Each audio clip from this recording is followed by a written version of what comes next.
Small Scale, written by Twinkletail. Chapter 1.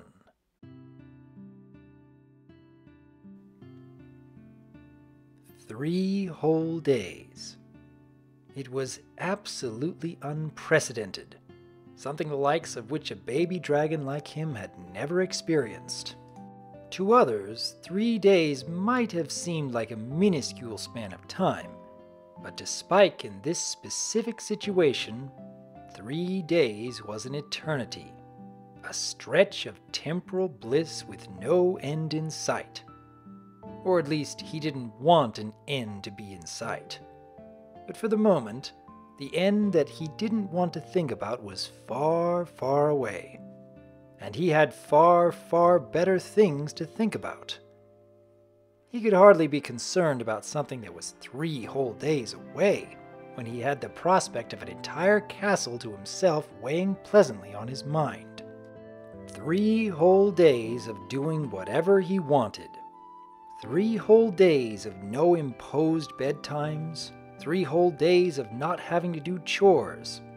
3 whole days of no twilight. Spike felt guilty as that last thought went through his head. He loved Twilight, he really did. She would take an arrow to the chest for him, and he knew that he would do the same. Not that either situation ever arose, nor did either of them want it to. As much as he cared for her, though, he had to admit that she had a way of being a bit, well, overbearing was probably the word for it, although that word didn't quite encapsulate just how overbearing she could be.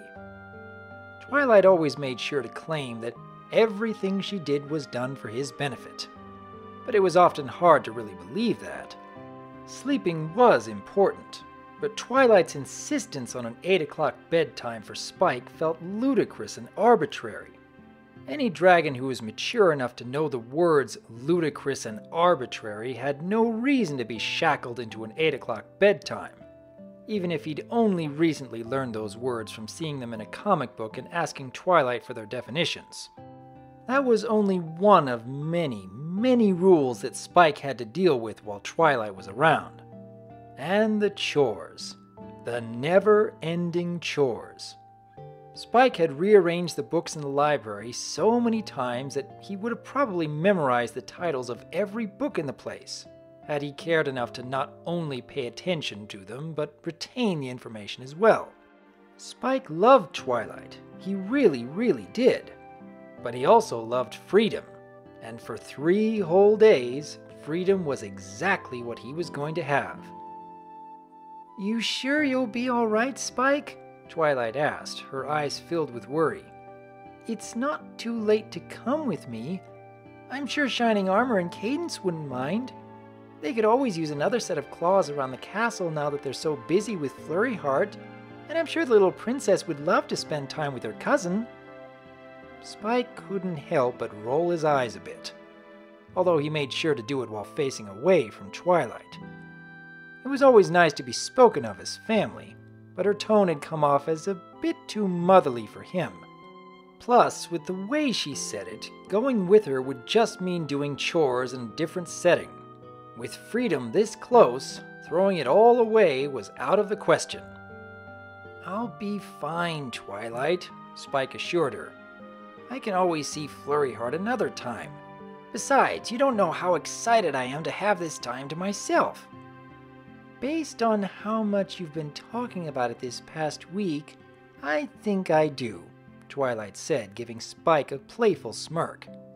Her smile was quick to fade as she let out a soft sigh.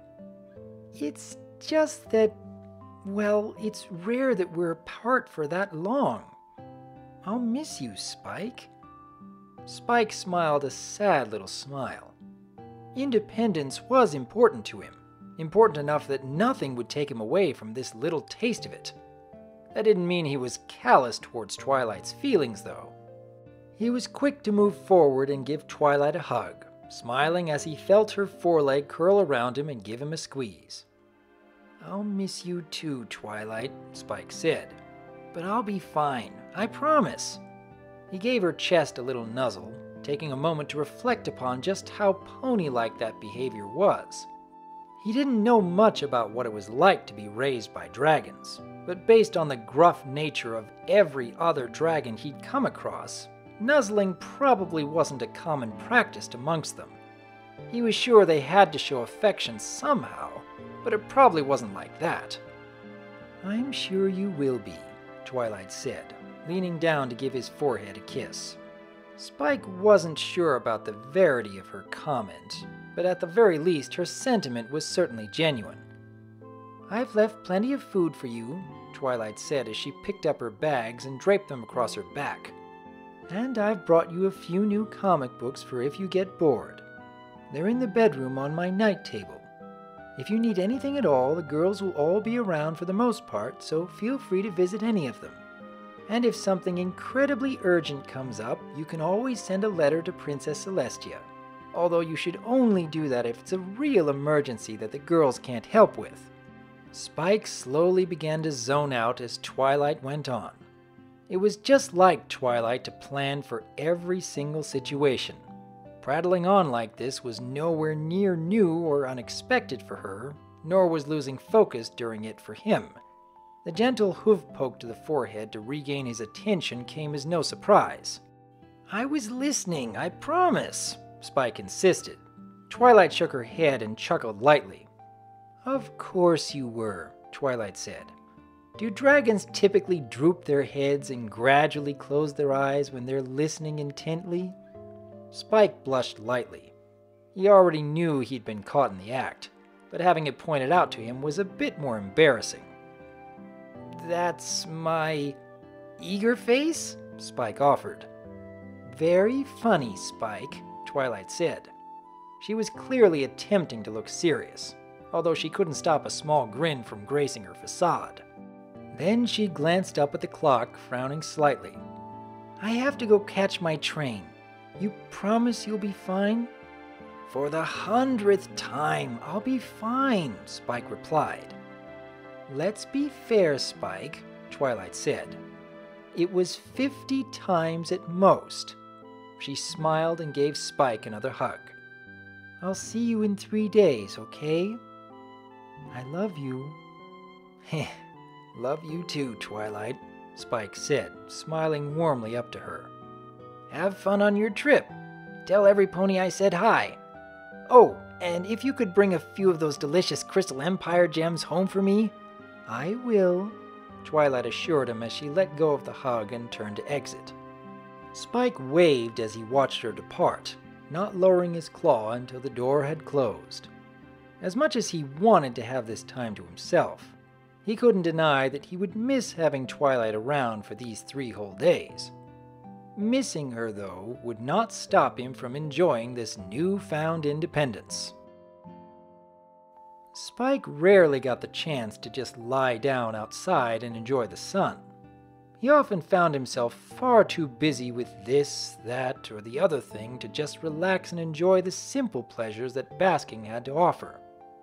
This was obviously not the case today. While many his age might have gone with a more exciting first activity in their period of freedom and independence, Spike was smarter than that. Doing the most exciting things possible right off the bat would leave him with less to look forward to for the remainder of these 3 whole days. Younger Spike might have been foolhardy enough to fall into that trap, but this Spike was wise enough to kick the festivities off with an unexciting yet absolutely refreshing activity. Perhaps spending so much time around the ruthlessly efficient scheduler that was Twilight Sparkle had rubbed off on him. It didn't take very long to find the perfect basking rock, or rather, it didn't take very long today. In truth, it had taken him a good while last week when he'd first gone searching for one shortly after receiving news of his upcoming freedom. He'd considered basking right then and there when he decided on the nice flat rock he'd found just outside the Whitetail Woods, but to do so would have sullied the special moment that awaited him today when he returned. Besides, he would have only had a couple of minutes that day before having to return to the castle. Today's basking could last for 3 whole days if he really wanted it to. Not that he did. He had plenty of other things he wanted to do, but it was a nice thought. Spike sighed happily as he lay down on the flat rock. It was as if the rock had been perfectly tailored for maximum basking potential.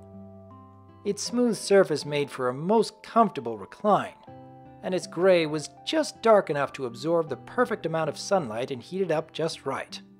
Had other dragons lived in Ponyville, this spot certainly would have been claimed by now. As Spike splayed out upon the rock's surface, he found himself thanking his lucky stars for that fact. Normally, Spike wasn't quite that happy about a lack of other dragons in Ponyville. He'd come to love living around ponies, but he often thought about how nice it would be to have some other dragons to relate to. Dragons who would help him keep in touch with his instincts and really teach him what it was like to be a dragon. He had tried once to commune with them a while back, but those were teenage dragons. They probably weren't exactly the best examples of what typical dragons were like. Spike would hope every so often that a friendly new dragon would move to Ponyville, but right now he was happy for the lack of competition. Maybe someday he'd find a nice dragon who could teach him the ways of his kind. But for now, as he slowly succumbed to a warm, peaceful nap, he figured he could wait. Had Spike's eyes still been open, he likely would have noticed the large shadow that was fast approaching. Although there was a fair chance that he would have noticed the giant figure flapping through the skies first. Which he would have noticed first was an entirely moot point, however, as the deep slumber he had fallen into negated any chance of noticing either. Had this not been the case, he likely would have been excited to see another dragon, for that was precisely what was flying overhead at this very moment. The large dragon's graceful form flapped through the skies of Ponyville, taking in the various sights and sounds around her. Her purple scales glistened in the sunlight, the wind blowing through her pink spines as she harshly judged various facets of the town beneath her. Pony towns were all so bothersome. Their homes were far too garish and overblown for her tastes. Everything ponies did had to be unnecessarily complicated. Maybe one day they would learn to appreciate the simplicity of caves. Until then, they would likely continue to build their colorful little eyesores everywhere they went. If that was her only grievance with ponies, life would have been a lot easier. If only that were the case. The dragon continued her flight over the small town, her slender form blotting out the sun's rays as she went. She soon found her flight impeded, however, by a peculiar sight on the ground. She found herself doubling back to make sure her eyes hadn't been playing tricks on her. After all, her shadow had been casting that particular spot in darkness. It was entirely possible that she had been mistaken.